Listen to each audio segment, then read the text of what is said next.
Hello, folks. Hello, hello, hello. Welcome to our Monday stream. Let me do some multitasking here and let's make sure everything's working. So, first of all, the usual questions about audio. We do have a special guest, as you can see on screen here, Greg Knight. Wave, Greg. Say hello. Hey everyone. There's a delay there. Okay, there we go. Looks like it's better now. Okay, so just a little bit of business here. We're having some audio issues with Chris Woods, who is standing by. We're hoping to get him on, our lead tech and visual effects artist who worked on the game. Greg Knight is our was the art director for the game and can speak as we advertised to the very unique look for the game. The reason that we wanted to do this particular stream, at least for a portion of this stream, cover this, is that people have a lot of questions. We have a very interesting, unique, different looking game that took a lot of work to get to, and so we thought it'd be fun to have Greg and Chris, if we can get his audio working, on to talk about that. So yeah, I'm going to be multitasking a lot. Brett, hello, Kaon, welcome in. Thanks for coming by, everybody.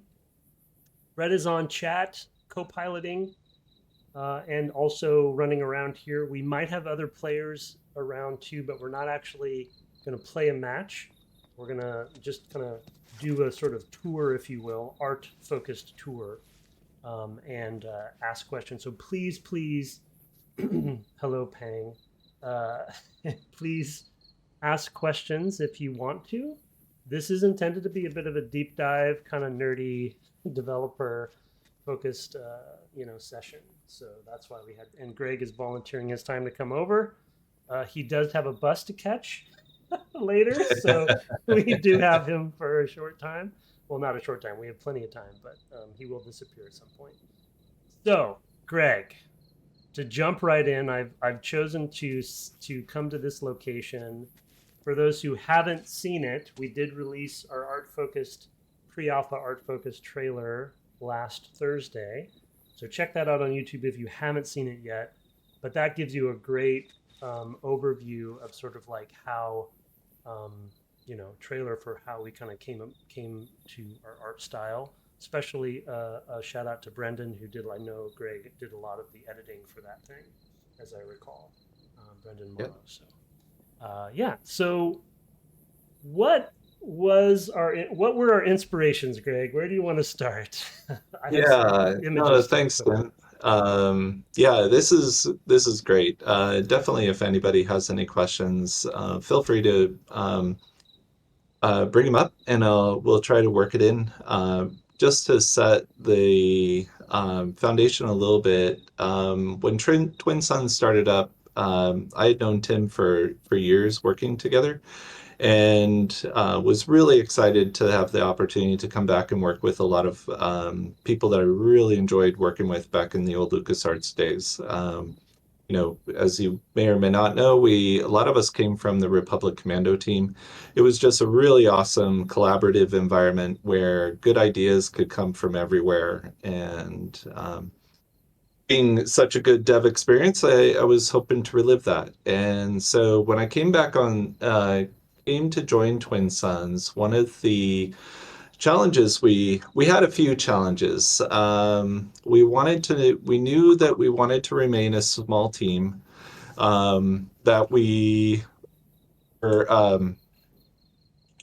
we so it kind of meant like trying to find an art style that we'd be able to maintain and do quickly, but at the same time we wanted to stand out. And there was a lot of interest in the team at the time to doing something stylized.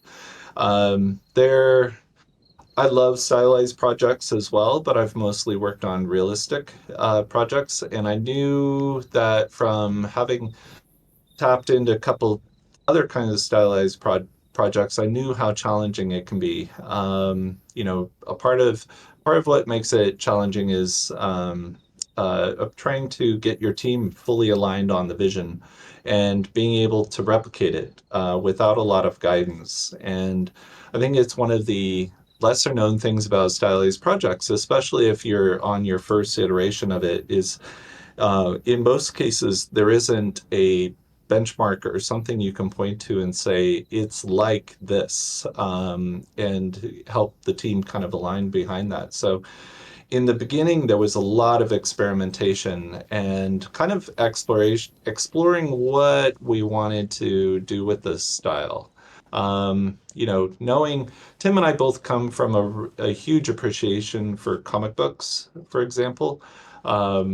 So, like what I say when I graduated school, I had both my comic book portfolio and my video game portfolio, and it just worked out that video games worked out worked out for me, and I was happy they did, just because the kind of work environment, the teams you work with, the projects you work on, ended up being just a perfect match. So when Tim and I were starting to talk about art styles, we would bring up some of our favorite names, and it would start with Mike Mignola, for example, out of the Hellboy series.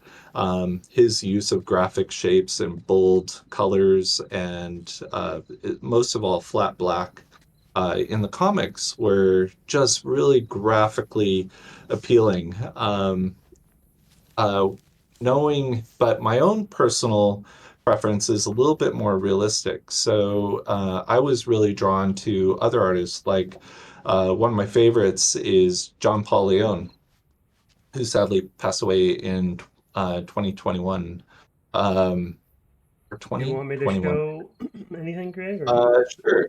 Just so people are familiar with him. yeah, yeah. There's a number of other artists that kind of work within the style, but John Paul Leon hits a great balance of being selective of what kind of details show through. So his work doesn't get overly detailed. It shows a lot of bold, simple design shapes, but realism comes through. So he has a really cinematic way of showing scenes to really express scale, and while doing it while getting that graphic quality. So, as you can see in our game, one of the things we're really trying to emulate is the graphic novel sense of black and white. This was partially to help stand out as a product, to look different than other things that were in the market, but also really lean into comics' ability to simplify detail in order to kind of simplify the scene. Like I said earlier, we were going to try and stay a small team. So what we were looking for was, how could we find an easier way to create assets without using the typical HD work pipeline and workflow, where you always went into a high res mesh, either through ZBrush, and then decimating down to a game res mesh, and then texturing through something like Substance, and really getting PBR textures, really getting a full effect with the movie's quality build pipeline. What we got with this was hopefully a way to kind of quickly make quality looking assets that looked good in the environment, but also were hopefully easier to create.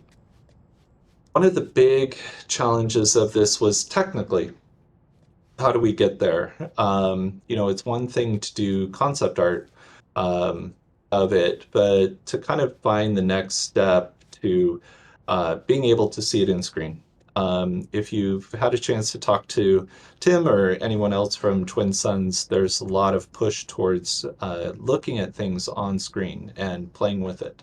So very early on, we were seeing how quickly we could get the visuals reflected into the game in our daily playtests. I'm This piece thankfully here, joined. I was What's just that? going. Sorry. I put up a piece here that you may not be able to see, Greg, I Okay. because you're Oh watching. yeah. Yeah, you're watching Yeah. another stream, but Is it yeah. a John Paul Leon piece? No, it's I had that up earlier. I was just showing a piece of concept art Oh, okay. from the office Oh, that we're great. sitting in. Just Yeah. this is a Just to different speak to office, that, but yeah, go ahead. um, some of the pieces that I think Tim's showing. I can't see it myself. But there was an early stage, especially in the pitches, where we were starting to work with publishers and funding, and you want to give them an idea of what the vision is for the game. So early on, I was doing concept art to kind of try to help sell the vision, get people aligned with it. But as I said, the proof is what's on screen. And a huge amount of work came from collaborating with Chris Woods, who's on the call with us. Chris, just testing, is your audio? I don't think so. He is in another channel. Oh, he's here, Don't think but it's working. But oh, I can hear him. What? Hey, We Chris? can hear you. Did Maybe. you? We can. I just rebooted our PC and Oh, good. maybe it's working. Well, great. Let me hand it to you over in a minute here. So one of the best parts of the project was very early on. Chris was my technical art director on the project and has a great experience prototyping and trying things out. He's a very experimental kind of art director or technical director, and was able to kind of find really interesting ways to get some of the visuals on screen without a lot of programming effort. So, we were using Unreal out of the box, and so a lot of the tools were really just what was available in Unreal. And Chris was finding very creative ways to be able to take the artwork that we were producing in stills and then try to experiment to be able to find equivalents of it. Um, so let me actually just hand that over to you, Chris. If you could talk about, we had a really good period early on where we were prototyping different looks, finding out what was really successful, um, moving. We moved pretty quickly that time. Yeah. Give me a thumbs up if you can hear me okay, Greg. Yes, I can. Oh, good. Oh, good. I just had some technical issues, of course. Yeah. Well, that's a good shot right there. You can see such a lot of good stuff going on. Like Greg said, he had a good vision for what we would like to produce at the end, and so there was a lot of exciting experiments going on. We tried to kind of, as much as possible, look forward to what it might look like as a final image, but we also knew that at some point we were going to need a rendering programmer to write a special shader for us that kind of does it all the proper way to be performant and basically for performance, but also to unify the look across all the different surfaces. But a lot of the excitement for me, it felt like I was back at art college in some ways, working with Greg, because he would bring in some like physically painted or drawn or inked things, and they'd get scanned in, and we'd actually use those early on to get some of the really cool treatments that you see on the different surfaces.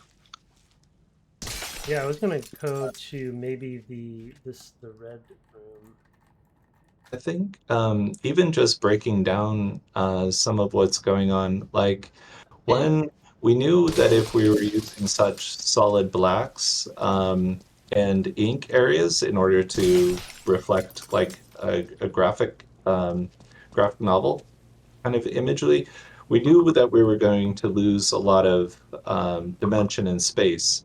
So what you could probably tell in the image is where the darks are, you have an outline shader going on that's defining the geometry in the dark areas.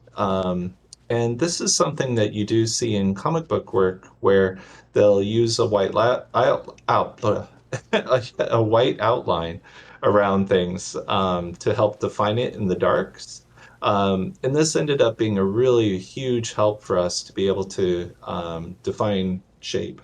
So in this case, that door would be completely lost in black because the dark values are being clipped so aggressively in the darks that you would lose that completely. We don't want to. We still wanted the game to be playable and not lose important detail that would slow the player down.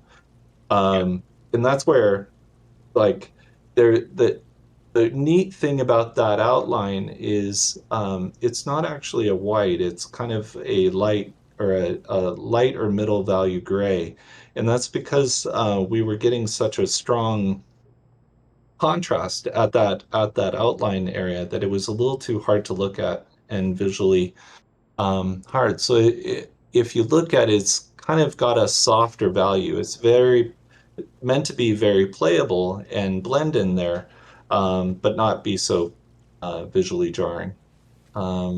Chris mentioned it earlier, and you a little bit, Chris or Greg. I came to this wall specifically. Can you two talk about? I feel like for me, this is one of the best examples we have of a surface, and we're going to definitely get nerdy and into the weeds on this. But there's actually a lot of stuff going on with the way that these, that Chris and the programmers, Prashemik and others put this stuff together. And as Chris said, I believe, Greg, some of the texture work that's going in here came from actual paper and was imported in. But there's a lot of layers, and there's also banding that's intentional as well. Can you two talk about that stuff? I will a little bit just on the goals of it, because especially in a HD workflow, photographic textures end up being kind of the default. And there were, in all cases, we wanted these textures to have a hand-drawn feeling to them. So some of those art qualities would be like a rough texture or cross-hatching. And so what some of our experimentations were just Chris and I were taking paper home and then inking on it and then scanning them in, and then Chris was integrating them into shaders to be able to get the effect. Chris, did you want to? You you would say it so much better than me. I don't know about that, but definitely, like Tim was saying about this surface, for example, there's a few things going on. First of all, one of the layers kind of behind the scene is that the banding, and that's done on the lighting pass. So instead of those two lamps having like a perfectly smooth fall off across the wall, our friend Jemek wrote this very cool shader, which we were kind of hinting towards in our post-process early examples, but he just defined it in a really, really solid way that that worked seamlessly and without any jitter that we were experiencing before. So there's definite nice thick bands of the light falling off, and then you can see just towards the top of the wall where it's getting to the darkest band of color. In between those two bands, you can see the kind of scratchy, inky along the edge. And then also we've got in the very dark, like right on the ceiling, this was another experiment that went well. We didn't want the kind of blackness to make the player lose their kind of location or their feeling of where they were in the world. So the other thing we did, as well as the outlining of the shapes, was adding a bit of texture, as you can see in the blackness there. So there's very much a good read, even if you go into a room where there's zero lights, you can still see exactly where you are and navigate the space pretty well. Yeah, like Yeah. in here or something. Mm. Yeah, that's a Yeah, good one. it's an interesting thing because when we started off, there's a number of products that do like a toon shader and they rely more on flat color with the outline. But we knew that in our characters and our environments, we wanted a little bit more modeling to be able to, even though we were going for flat looking images, that there was some dimension to it. We see things recede into the black. We see light go around the characters, helping to define the form. So I think in the environments, the work that Chris and Pachemek had done to come up with that value banding was really effective. Um, Actually, without the texture, it looks fairly flat without it, but we get a lot of interesting lines moving between those bands. The same effect was carried over into the characters. And if we look at Owen's jacket, one of the things we benefited, I kind of mentioned the HD workflow. When James was doing our models, he was still going into a really high resolution ZBrush mesh for our base mesh, and that was building up a really nice normal map that gave a lot of detail to a pretty simple surface. So that when light comes across it, we see all of the folds and the wrinkles. That's all coming through mostly in the high-res mesh normal map because the textures are fairly simple too. We never really wanted the characters to be treated differently with the environments, but they did have a different workflow. And some of the challenge was trying to do them in a way that we could have the two come into the same space and look like they belong together. Um, you know, Other challenges. I think Chris, tell me if you want to open these can of worms, but lighting for dynamic characters in a static environment which had limited dynamic lights was a huge challenge. And you were able to eventually break that so that we could have characters light up in the environment as if they were being lit by the same environment, even if the environment lights were baked. Um, is there something? Oh, You're all right about the lighting can of worms. conversations we had. Oh my goodness. Yeah, I know. we I just we had remembered that headache. yeah. I just had some flashbacks then when you said that, and my heart rate. um, yeah, we had so many iterations because we did bake a bunch of lighting in different ways and split up our levels in different ways throughout production. So there were a lot of can of worms, like you said. But eventually, again, it was another great win with working with Chemek.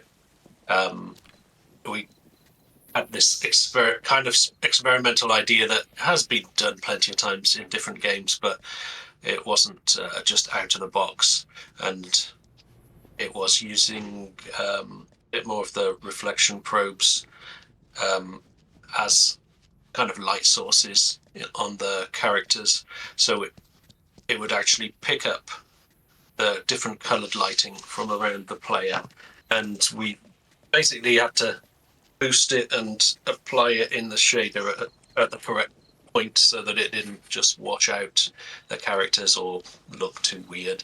But Shem worked really, really hard and got a really nice balance. So a lot of these things, there's not a direct light, a direct dynamic light shining on the player sometimes. But on the occasions when we do that, there's some spotlights, I think, Tim, isn't there, down by the there's some there spotlights. You can see the nice player shadows And then I think there's some just across the other side pointing at those plants. Those are lovely ones. I know. Ooh, Oh yeah, Yeah, this I yeah, forgot about these. this is like, I mean, it's in one of our screenshots we released too, but this Yep. section, but this particular light, I feel like it's sort of like a legendary light because they're like, we Yeah. need to shine, we need to shine a light on some on the wall there, you know, so we can do stuff like this. But just Yeah. if I can steal the mic a little bit, one of the reasons, so we've talked about this in some of the previous streams and we posted about it. One of the things that I appreciated about Greg and Chris and Przemek and everybody, Przemek's, by the way, one of our rendering programmers, our only rendering programmer on the project, uh, is that they were always cognizant of how the art style was going to impact gameplay. And the reason I wanted to talk about this here is that, you know, casting a shadow like this on geometry can give the player away in a stealth game. So we actually, you know, there's times when we actually very specifically placed lights like this, so players when they're running by here have to be aware of it. Even if you're, you know, even if you're here and you know that somebody can't see you on the other side, they could see your shadow. So it's a very cool and unique art style, but it also really fits with what the gameplay is trying to do as well. So I just wanted to shout out to you all on on accommodating that, you know, and making sure that we're all kind of holding hands on that stuff. yeah. That was I do think there's a great talking point to that because with art direction, you always start with ideally you start with the game design. What helps define the art style is the kind of game that you're trying to make, and you make art decisions that support that. So, in knowing that we were going with a spy, sometimes stealth game, we knew that the uh, what we were doing with noir, darker shapes, was working with the gameplay, but at the same time, you can't have characters. So spotlighting, a spotlight shadow cast moment is an event. That's something to Mm-hmm. pull down and highlight. Other areas are so what that leads to is if you're walking through light, you're in danger. So that leans back into, well, walk in dark. And the other challenge that you run into that is it poses kind of a negative gameplay experience if you're playing and you are lost in the dark, for one, and you can't see yourself which way you're facing, for example. Right. But or on the other side of that, as an opponent, running into a room and not seeing the person hide in the dark. And so that's where some of the outlines became a subtle kind of balance that we needed to find. We wanted players to feel like they could use stealth and hide, but we never wanted to create a negative experience where you never knew where that person was or how you got caught, since there were other players in this multiplayer map. That's well So said. that was an interesting challenge. Really play the use of shadows, the use of light was very much a constant consideration. One thing I keep coming back to this spot here. I don't know if Chris or if either of you want to talk about it at all, but maybe it's just if you watch this corner now. For anyone watching, we are definitely nerding out on all this stuff, and I love it. I love it. This is exactly what I was hoping for, you know, because part of these streams is that we want to kind of bring you in to the game development process with us. You can see how we did it, just because we're so proud of it and people work so hard on it. But if you watch these wall pieces up here as I'm moving toward the light, and you'll see the outlining invert as it goes into the light over time, see and get to black. So you see how here white or gray over here, and then over there it turns to black, and you can see it. You can see the shader work and all of the stuff happening dynamically, which is, again, there's a lot of layers to this that when you're playing, and we've had questions about this, we wanted to share because I think people can kind of, take it for granted as far as how much is going on. Yeah. I mean, some of because we were going with such a heavy-handed art style, a lot of what we had to do was figure out what shapes were successful Yep. using this style. So you can tell everything's kind of a lower poly version, very geometric. Those always read really well. When it came to organic elements like grass or trees, there was a lot of experimentation going on with trying to figure out how do we get softer shapes like leaves and trees to still pick up some of that art style um, and look like a part of it.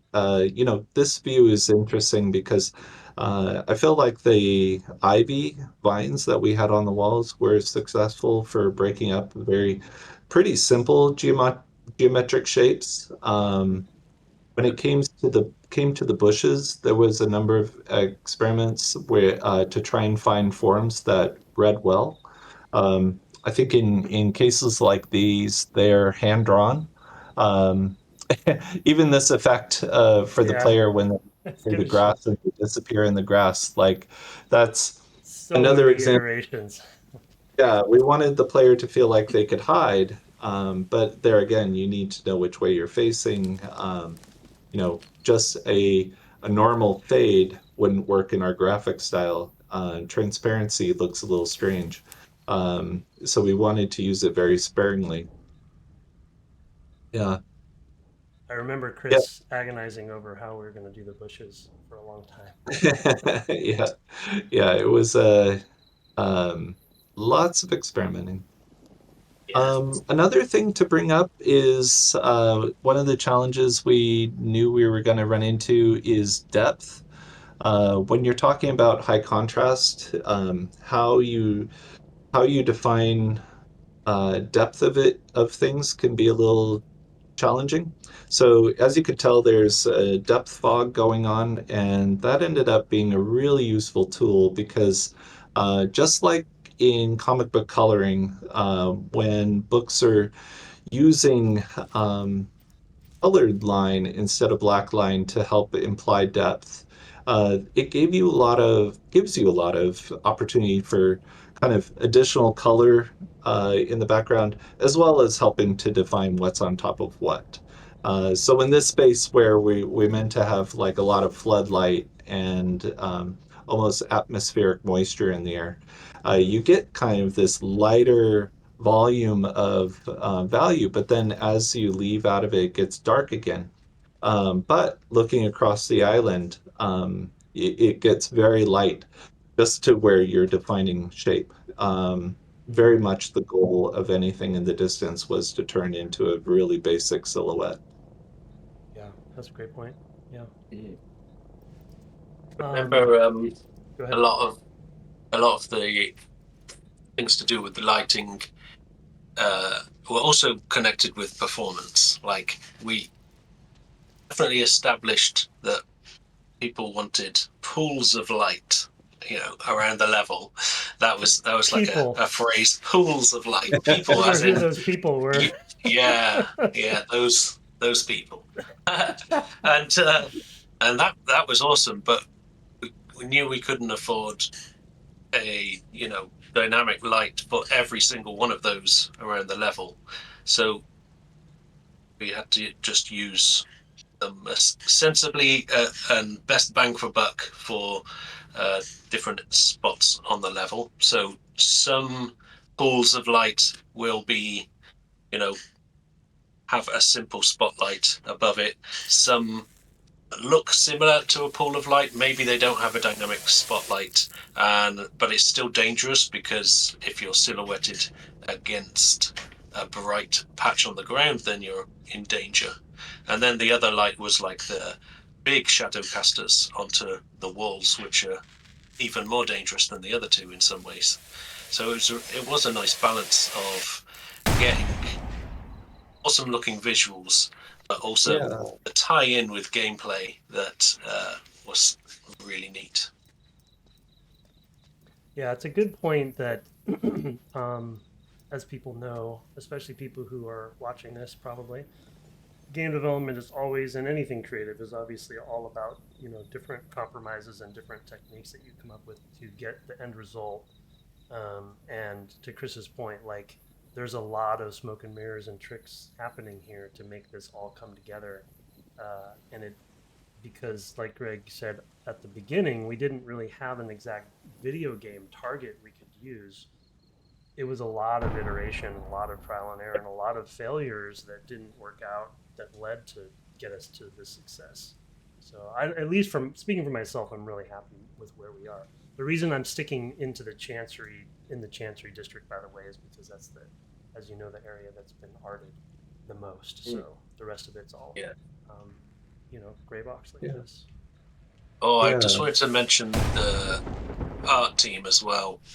I mean, the whole art team, but environments like when you go into Chancery and you see all of the elements coming together. There was lots of great work and experimentation by them on the size of bevels that would show off the shader the best, and just the size of model details in this world that would be a good balance of not just throwing as many polys as you can at it, but air it back until it's as efficient, but doing what we want visually as possible. So real good work across the team.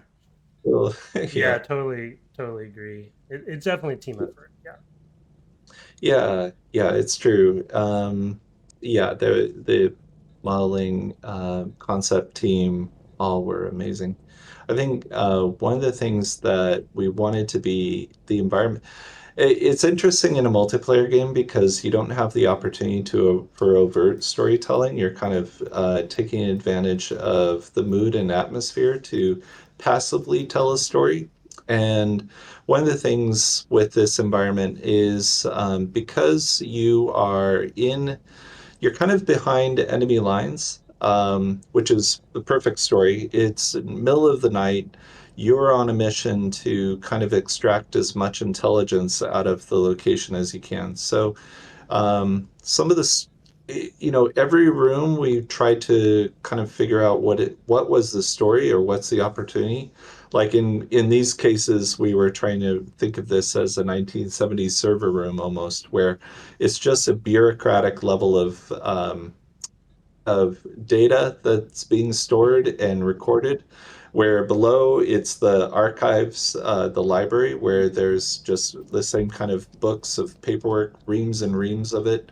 You're supposed to get this very old feeling of um, a lot of data being stored and it in the process of being ransacked and everything stolen. So we tried to make, uh, put in as much kind of subtle stories of it being a cramped, tight, unfriendly, hot environment for, the data was what was important, not the safety and health of the employees.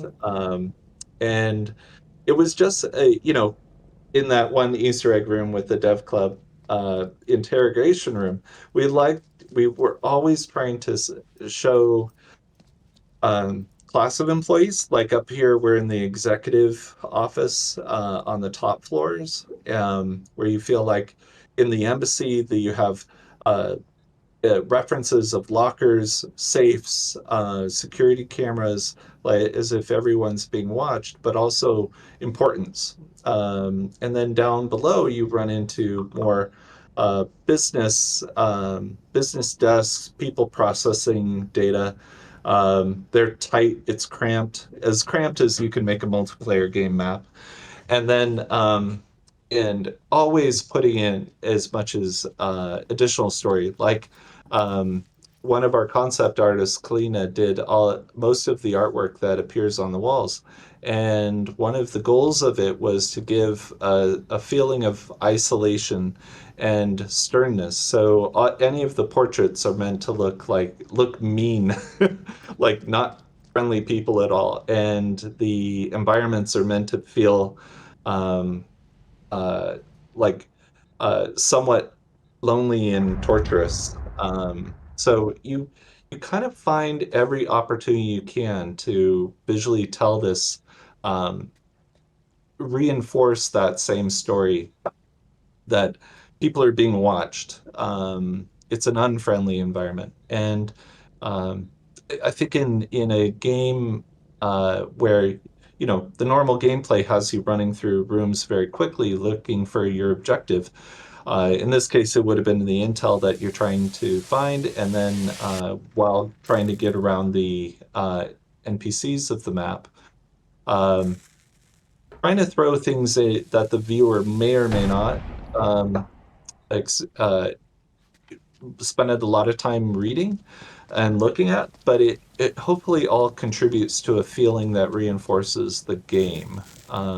Like in this case, that you are a spy trying to uh, Not get shot. gather intel. Yeah, somebody's after you. I was wondering what that. Oh no, am I inverted now? Oh jeez. Yeah, I was trying to figure out what that sound was, but it's a sniper. Somebody's sniping. I also wanted to mention to your point on the visual storytelling of the world, Greg, narrative team, right? Beth Ponce Yeah. and her narrative team are a group that works collaboratively and hand in hand with Greg's team and design and everybody. And so there, to your point, there was a lot of thought put into all the different sort of like, even the concept of having a chancery, which I believe is two opposing embassies that share a treaty and are cohabitating, which is a term that I didn't know before we got there. But that sort of detail is, helping Yeah. from narrative. It was a lot of fun to try and bring the visuals to what the narrative team was coming up with. It really was extremely collaborative, where they were coming up with ideas, we came up with ideas, and I would just all. I would say the whole time. I mean, I kind of mentioned it in the early parts, but one of my favorite. We should come back to VFX, Chris. But one of my favorite parts of this team and the experiences I've been fortunate to have is in a game environment. A gameplay experience is many, many hours long. It's not like a film where it's only a couple hours. Episodic shows get a little bit longer form, but games are easily something you could spend. A short game is 6 hours. A long game can be 250 hours. There's a lot of content and opportunity for storytelling in there. And one thing that games just offer is we're looking for ideas from anyone to help fill out the space with interesting ideas that are consistent with the themes. So what's exciting about it is it gives everyone an opportunity to contribute. But there's also a lot of brainstorming, working together, finding the best solution, trying things out, changing gears and moving back to find a different approach. When making games is really is pretty great. Is the title of that. Yeah, Chris. I mean, one of the challenging things was trying to get VFX to look at home in this environment. We just saw a Dioxys grenade go off. It was Toxic. toxic. Okay. Toxic. Yeah, it was a I think a portable, one of the portables. It was a Yeah. propane tank that I triggered it on purpose so we could see the explosion. Good one. Yeah. Chris, you want to talk a little bit about working with VFX? Oh, that's a big topic. Yeah. Another can of worms. Yeah, it's up to you. Maybe we can. Yeah, I mean, I want to be mindful of your time too, both of you. You have a hard stop, Greg, so we can hit that at another time if we. Okay. Yeah, I mean, Yeah, parting thoughts, I guess, from either of you, as we are running out of time. You go first, Greg. yeah, just to call out, great art team, great team in general, but between concept with William, who's on the call, Kalina and Damien, like it was just a great team to kind of come up with some great stuff. Some of that's being shared right now through the Octavia channel. It's great to see. And then modeling, we have James and Tony, and then on the environment side, Jeff, Brennan, Julio, and Oshi, Oshi, Kiyoshi. Akiyoshi. Thanks. Yeah, and obviously we're seeing UI all over the screen here, and that's our friend Paul Pierce. None of this would have been possible without the help of Rudy, our arts producer. Just a huge help. So off to you, Chris. Oh, and Chris. Yeah. I can't, my partner in crime with it. Too late. Basically my Too late, Greg. supervisor. Yeah, I guess final thoughts.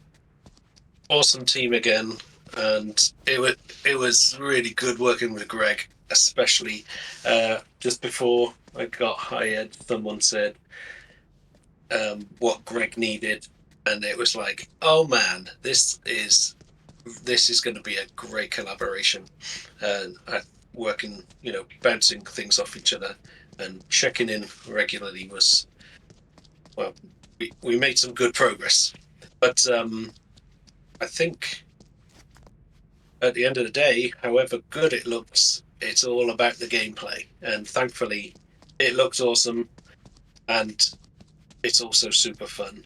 And I think the kind of systematic way that the gameplay is designed and the different combos you can put together, there's so many memorable moments that come up, and some things that some people plan their team to attack a certain way or be more daring than others, and there's so many different ways you can win a match.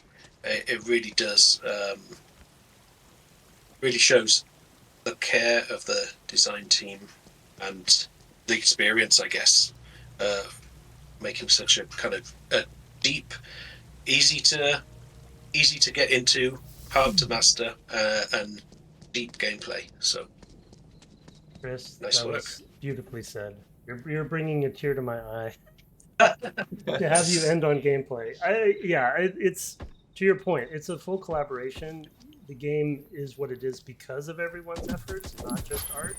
And I think both of you I know both of you were saying that. But yeah, it's Chris and Greg both were good play testers for us as well, and it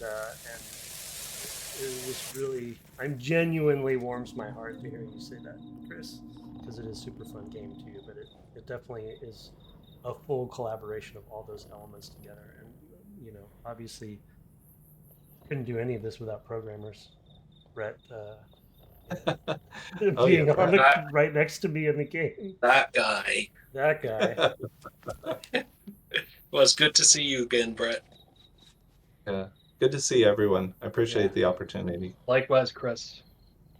Thanks for both of you for coming on. That was awesome deep dive. I hope everybody appreciated and enjoyed it, to kind of get into the weeds on things. It's not something that I was really equipped or comfortable doing when people were asking questions on previous streams. So we thought there's best to get these two on to talk about it in detail.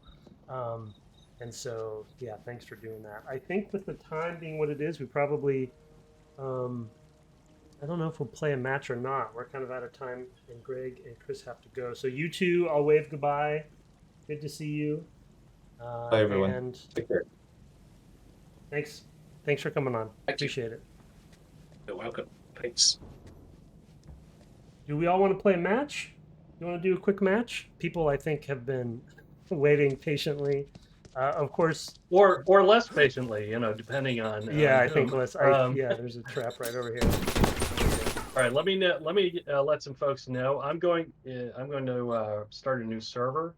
Okay. Looks like duos probably best, Okay. I don't know how many we have. and I'll have it be vertical slice, so we'll be randomly assigned. Okay, let's do it. All right, I'm All gonna right, start give me back up. just a Hang sec. tight if you want to see us play a match. Again, special thank you to. I'm gonna turn off that video feed here, so bear with me.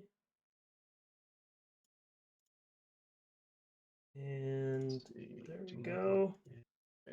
Yeah, special thank you to Greg and Chris for coming on. Again, just wanted to do a deep dive where we talk about things that none of us are really equipped to talk about other than those two. Hopefully you appreciated that and it was interesting to you. We definitely nerded out and got super specific about how we're doing the art style of the game.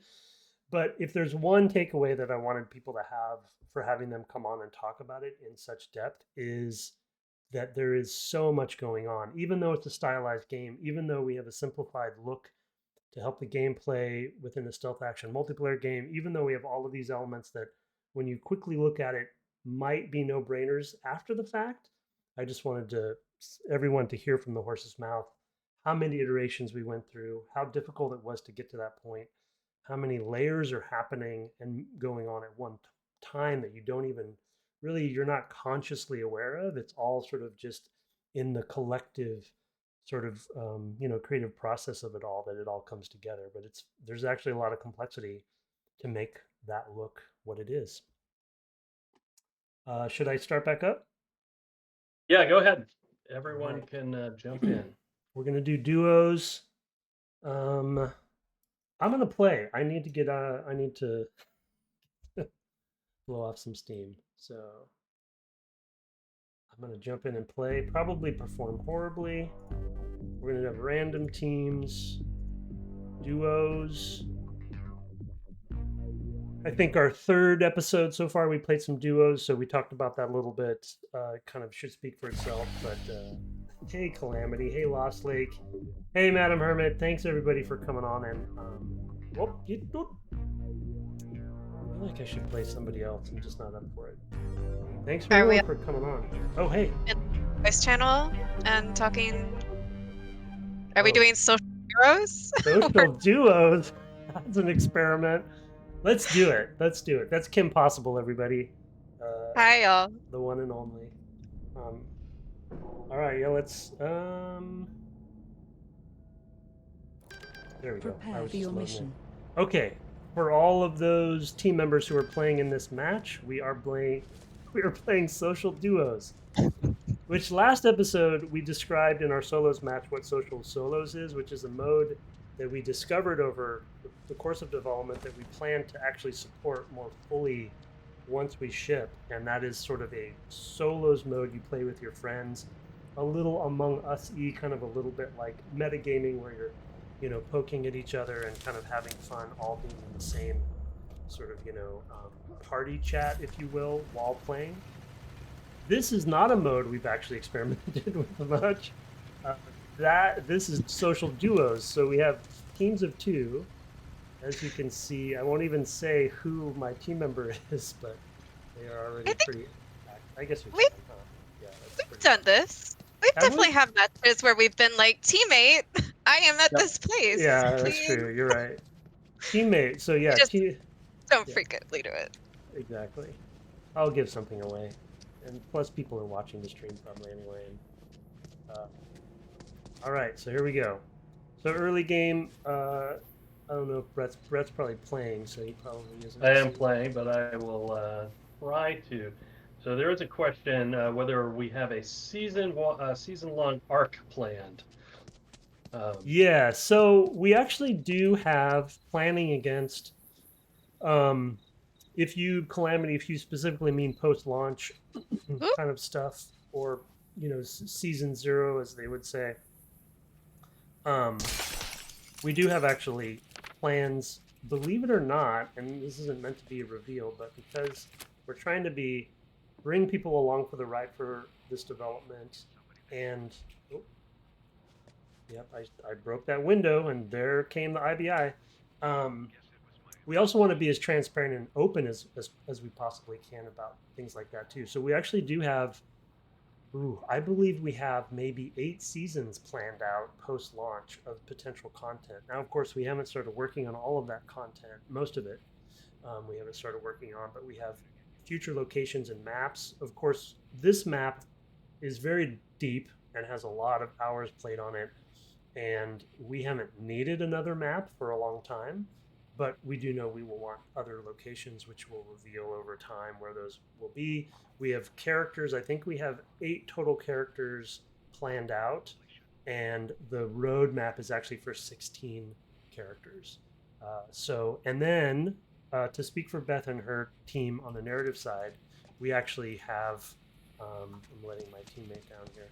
We actually have a story, basically multiplayer style story arc for all of those seasons that we have a loose structure to. Sort of like when we introduce a character, it's not just introducing it willy-nilly. There's actually, a backstory to why that character is being revealed at this point. Oh, I just locked myself in. Those sorts of things. So yeah, good question. We are a PvP VE multiplayer game, and so and thus technically what you might call a live game. But I think I've mentioned it. Talking and playing, of course, it was a little challenging. I mentioned it before that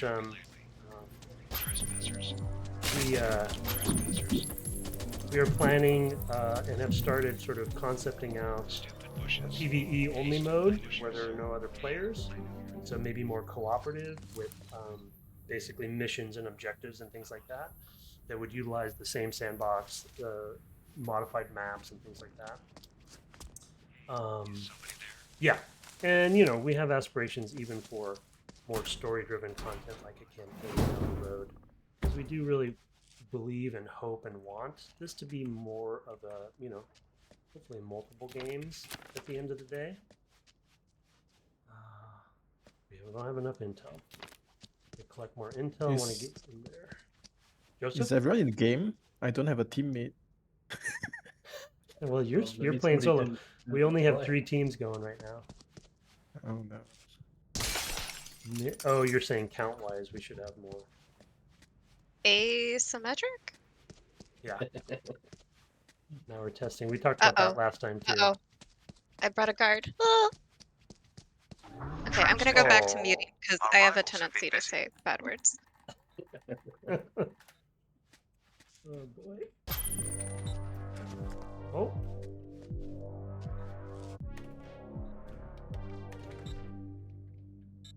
What gotta do about this? It was a sniper, I guess. Oh my gosh. Having some replication door issues. Uh-oh. The sniper's gonna shoot me! Oh, must have hit some geometry. I heard that, Tim. I wonder if you're nearby. Perhaps. Oh shoot, I have someone else coming. Okay. Whoa. This code will get you access to a footlocker somewhere on Liberty Island.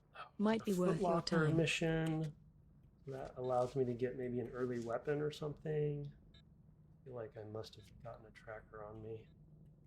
Ryan, teammate, to get to that. I am the one who... Workshop.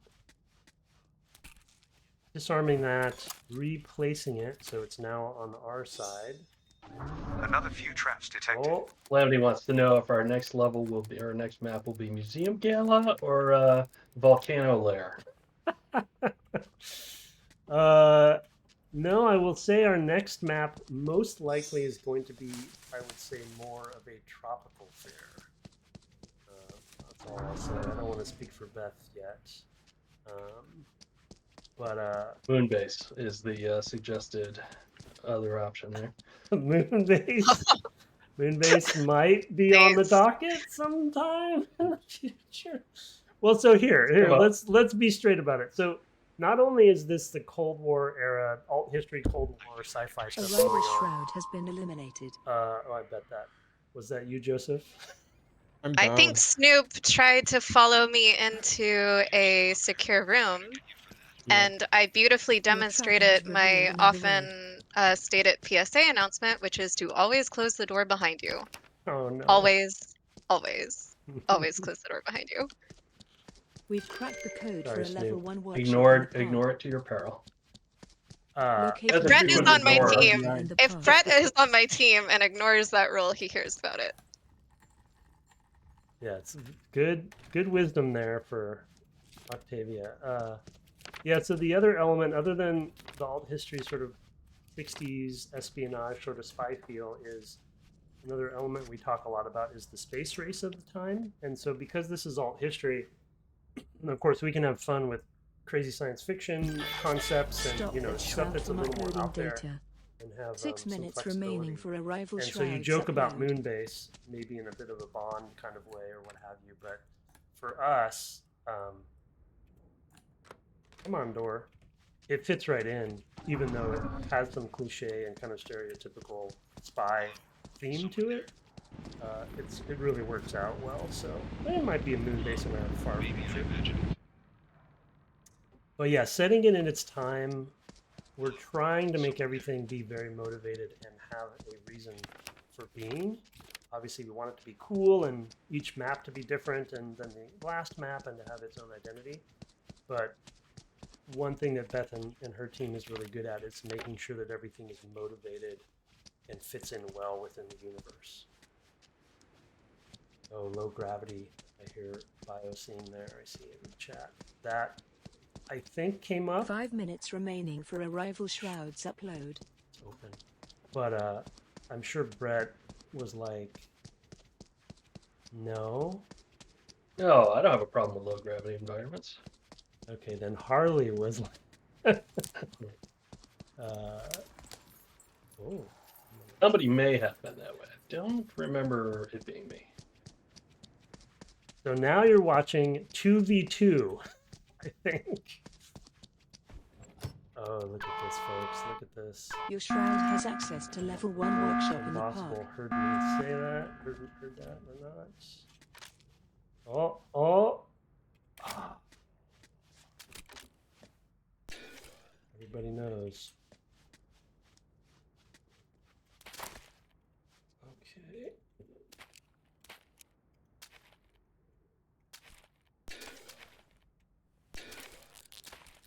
4 minutes remaining for arrival I was muted again. shrouds upload.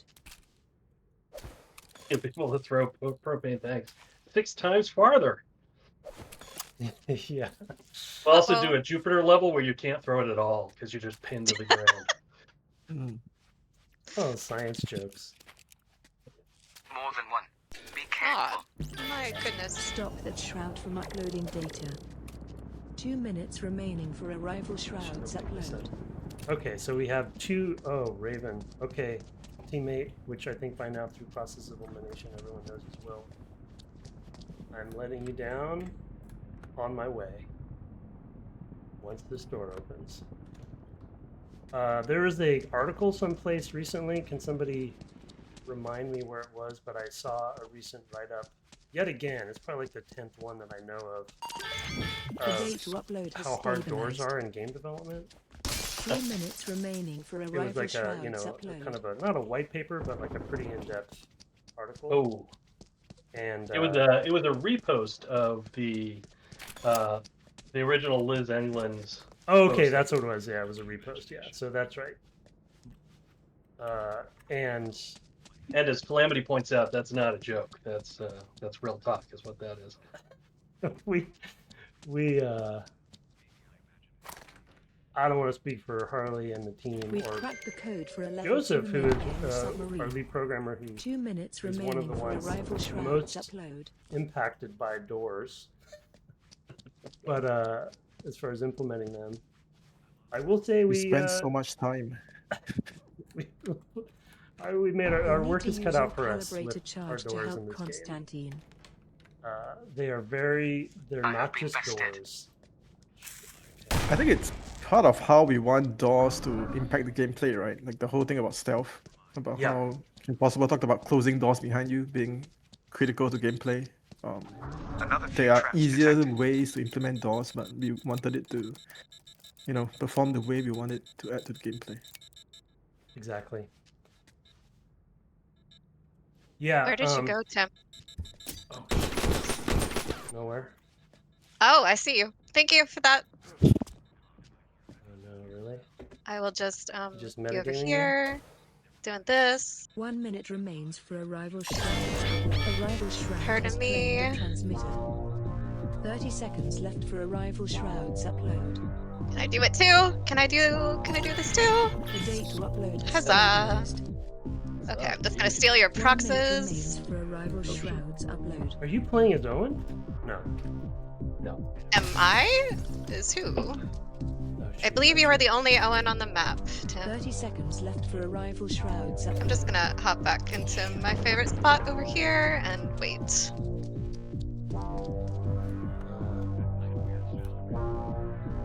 Oh no! Doors! Arrival shroud has claimed a transmitter. Oh, 30 Tim! seconds left You're an for Owen! arrival shrouds upload. Oh, that wasn't me. Oh Sorry. no, that was an Oh. IBI! An IBI is Oh, such my trap. Hello, Damien Zone 56. Welcome. Whew. Well, there we go, That- folks. That's what happens when Brett and I are on the same team. It's There you the go. Hoover method. We just Damien, Hoover up all what? the intel. Not as in like FBI Hoover, as in like a vacuum. Right. Not my best performance. Is that Damien? Hello, Damien. I don't know I if don't that. think it's the same Damien. Welcome. Thanks for coming by. It is you. Oh, welcome, Damien. Your name came up earlier. Yes. Well, you just missed Greg, and I'm gonna quit out here. We're gonna close down the stream. We are. Yep. I will You take down the server. you just missed Greg and Chris, Damien. So for those who are keeping track of our social media posts, Damien has just come on. Who's one of our concept artists who did a bunch of great concept art on the project, especially in the character domain. So you will have seen his work prominently displayed for our characters, both our heroes as well as the IBI and others. So say hi, everybody, to Damien for stopping by. He is in Australia, so that's most likely why he's popping on right now in our evening time.